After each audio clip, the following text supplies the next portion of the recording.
Welcome to Goli handlooms, PVP mall road, Vijayawada అండి. ఈరోజు మనం చూపించబోయే sarees pure hand woven Gadwal sico pattu sarees. ఇవి చూడండి ఎంత బాగా వీవింగ్ చేశారో. ఒకసారి ఇది మిడిల్లో గ్రే, మంచి గ్రే ఇచ్చారు. గ్రేకి silver gold zari checks and buttas, మంచి పద్మం మోటివ్స్ ఇచ్చారు. కాంట్రాస్ట్ మెజంతా పింక్ బార్డర్స్ ఇచ్చారండి. పట్టు, ఇవి పట్టు బార్డర్స్. ఒకసారి దగ్గరకు వచ్చి బాడీ అండ్ బార్డర్స్ చూపించండి.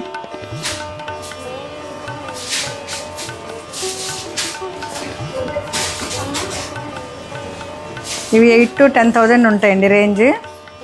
మీకు నచ్చితే స్క్రీన్ షాట్ తీసుకోండి. ఇవ్వండి, ఇది పళ్ళు. పళ్ళు కూడా చాలా రిచ్గా ఇచ్చారు. బార్డర్స్ ఏదైతే పళ్ళు, బ్లౌజ్ కూడా అదే ఇస్తారు. పళ్ళు కూడా అదే ఉంటుంది. చాలా బాగుంది కదా, అసలు ఎంత యూనిక్గా ఉందండి. ఎనీ ఏజ్ వాళ్ళు ఎనీ అకేషన్కి కట్టుకోవచ్చు. ఇది ఫైనల్ లుక్ అండి. ప్రతి శారీ ఒక మాస్టర్ పీస్ అండి. ఓకే, ఇది ఫైనల్ లుక్. Thank you.